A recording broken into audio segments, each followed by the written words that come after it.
Hello.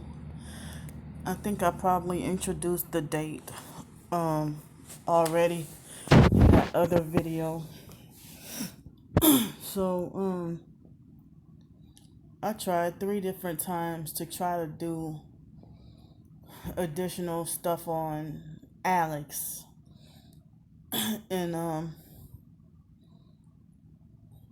the videos would not upload.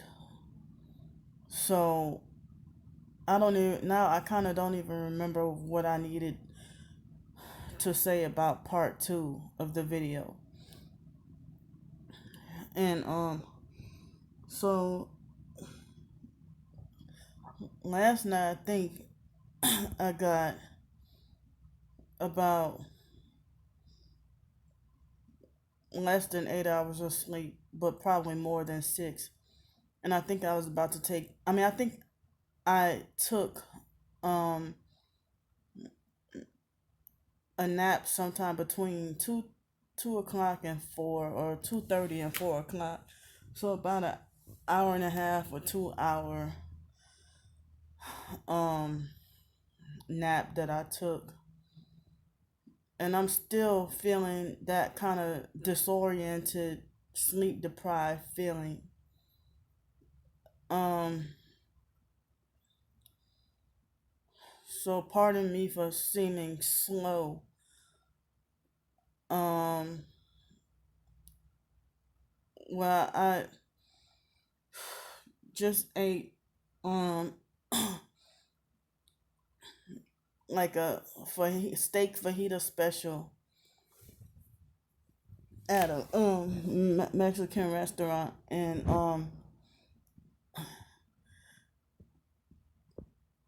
so then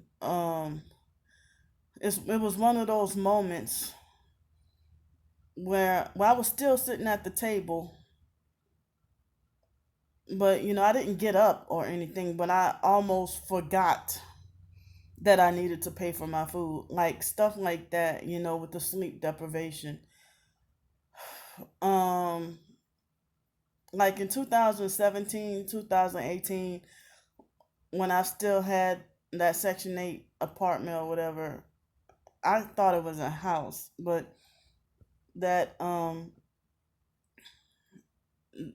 landlady, she insisted on calling it an apartment, so I'll go with apartment. Um, so like when I walked to Winn Dixie, and I didn't realize those black young girls were perping me. You know, I was wondering why they were so mean to the point of evil and disrespecting me. Very disrespectful. And the manager did nothing about it. I was living in Jefferson, Louisiana, the area called Shrewsbury. Um, so it's like a couple of times at that place, I think I may have accidentally walked out with an item or two, and then didn't realize till after I got home, and then went back and being like, I'm so sorry that I forgot to pay for this bag of I accidentally walked out and forgot to pay for this bag of apples. And I said, I'm sorry, but I've been suffering like 18 days of sleep deprivation at that time or whatever, or um, or I might be been suffering like 10 days of sleep deprivation, and I would go back and pay for the apples that I didn't realize I accidentally walked out. So I didn't accidentally walk out today or anything like that, but I was just like I was still sitting at the table before I got up. If you get what I'm trying to say, I didn't even get up and walk out, but before the guy came, I almost was gonna accidentally, without thinking, get up and walk out, but I didn't.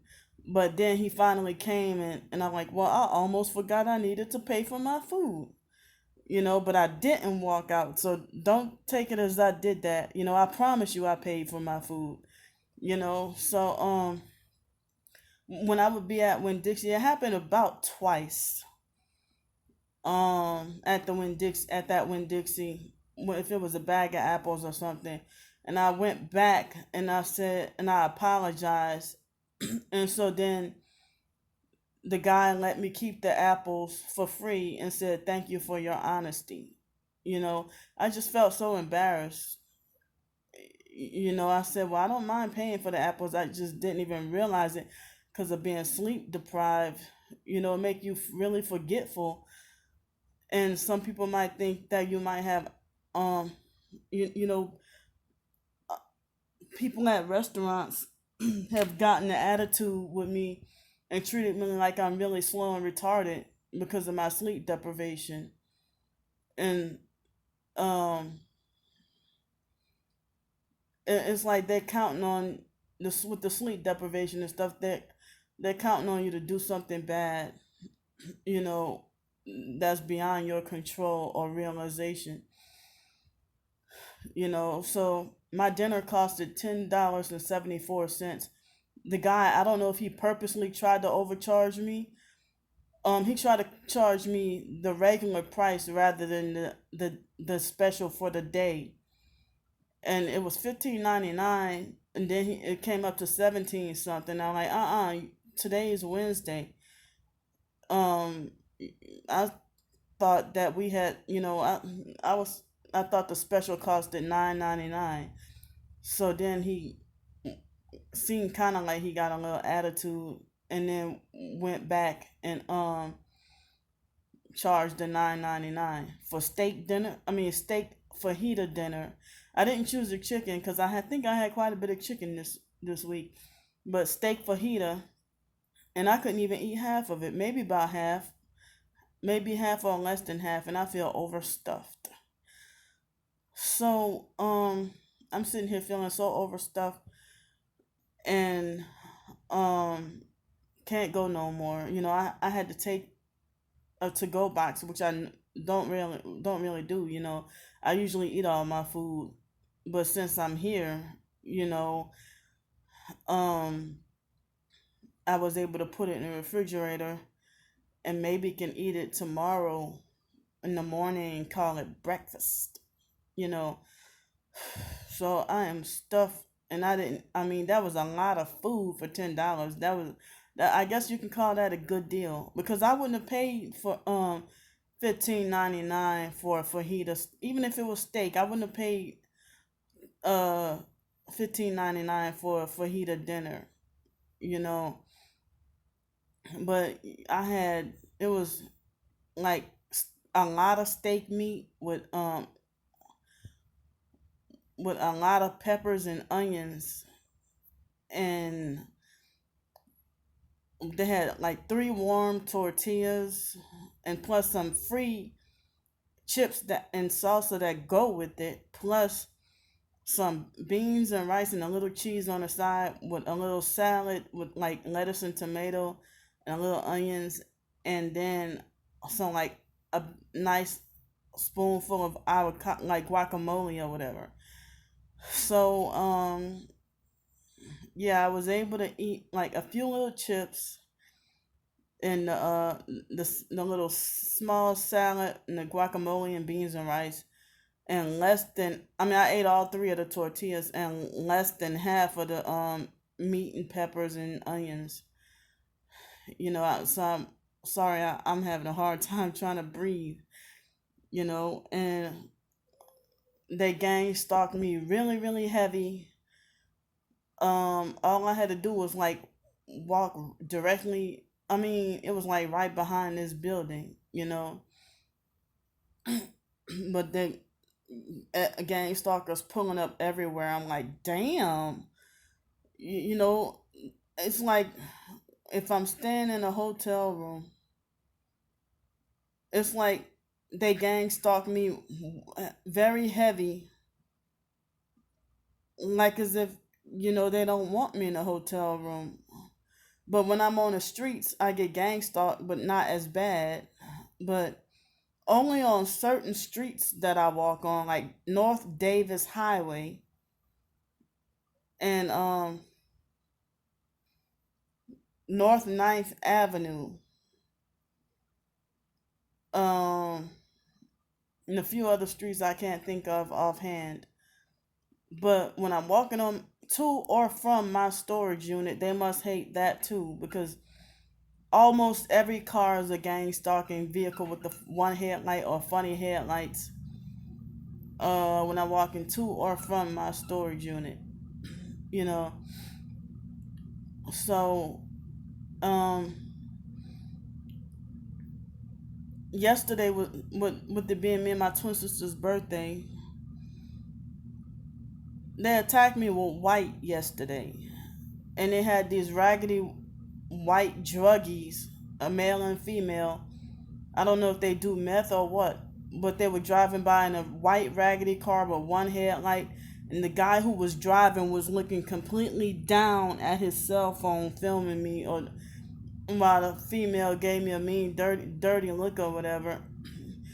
And then,